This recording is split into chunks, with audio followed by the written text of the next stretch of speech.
For thousands of years, astronomy and astrology were the same science. Astrologers sought to understand the physical nature of the stars and planets, as well as humanity's place in the universe. Until the post-Renaissance days, one could not be or was not an astronomer unless they were an astrologer, and vice versa. Now, astronomers are highly regarded, while astrologers are associated with gypsy fortune tellers and telephone psychics. The United States government officially classifies astrology as a superstitious pseudoscience that appeals only to the poor and uneducated. People like Rob Hand, who have PhDs in history and math, and people like Demetra George, who have master's degrees in mythology and Greek history. I could reel off name after name of professional astrologer with credentialed education, whose clients are educated and have resources to spend on astrology. Laura Nalbandian coordinates the annual Northwest Astrology Conference in Seattle and knows the world's top astrologers. There are an estimated 10,000 full-time professional astrologers in the United States alone. Many of them specialize in one area, such as medical or financial astrology. Wall Street traders regularly consult astrologers to time financial transactions.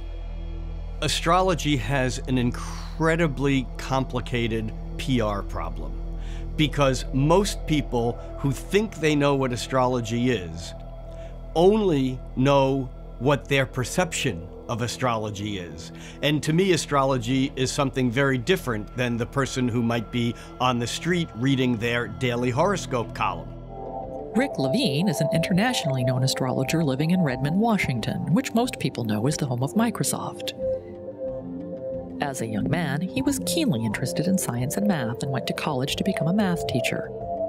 It's interesting that we don't ask people if they believe in mathematics, but even mathematics or physics or biology, they each require certain assumptions or beliefs. One doesn't need to believe or disbelieve in astrology any more than one needs to believe in mathematics.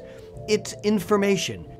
And with that information, what we can now do is we can look at a medical issue from the standpoint of what's its physiology, what is its pathology, how does it work, how does it function, and then map those to astrological universal principles that help form all life on Earth as universal truths.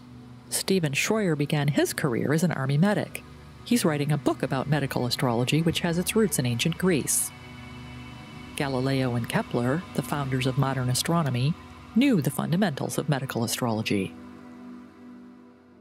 Ironically, the credibility of astrologers is being restored in the 21st century through advances in quantum physics, human consciousness, and new discoveries in how the universe works. Astrology is gaining academic interest and is even taught at established universities. Studying astrology is actually really hard. I mean, it's a deep study. It takes a lot of time.